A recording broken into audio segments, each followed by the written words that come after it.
In spite of the racial discrimination that prevailed throughout much of the steamboat era on the Chesapeake, the story of one man stands out. Captain Hansford C. Bayton, born in 1863 in Essex County, who overcame all obstacles to operate a steamboat line in the late 19th century. His story is told in the book Against the Tide, on sale at the Steamboat Era Museum in Irvington. And Captain Bayton was actually brought up not on the water, but on the farm. And he, in his early life, developed a love for the water, and ended up owning his own steamboat company, primarily bringing mail back and forth on the Rappahannock River. Captain Bayton secured a federal contract to carry the mail, serving a number of northern neck communities, including Irvington. I believe he's ended up operating, it was multiple steamboats, if I remember correctly, bringing mail and passengers and probably freights as well. It's back and forth, which was very important for this region.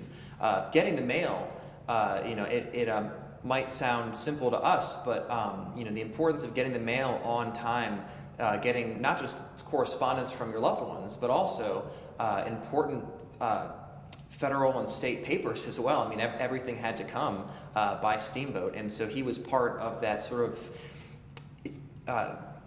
integral waterborne network of mail service. Starting with one boat, Captain Bayton added another. His 39-foot steamer, the Owen Dillard, is shown here at a wharf. But he basically persevered for several decades in this capacity as a steamboat captain. His personality was definitely one of making it work. It's against, it's all odds. It's against the tide, basically, as the title says. And like you said, he definitely was a savvy business person.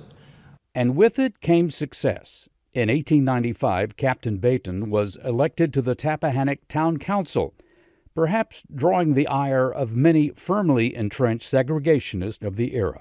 As the Jim Crow laws were intensifying, and as persecution sort of was ramping up for local African Americans, basically there were a couple fires that burned his steamboats, and it's not entirely clear what caused those fires, because at least one of the ships didn't even have steam up, meaning that their boilers were cold.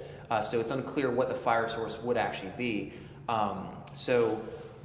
Really, it's an accident is sort of ruled out as probably arson, most likely, and possibly targeted towards him because he was an African-American businessman. But really, we'll never know because there's just no proof either way. Hansford Bayton lived a full and meaningful life, dying in 1927 from the effects of a stroke. He was carried to his final resting place, how else, on a steamboat on the Rappahannock River.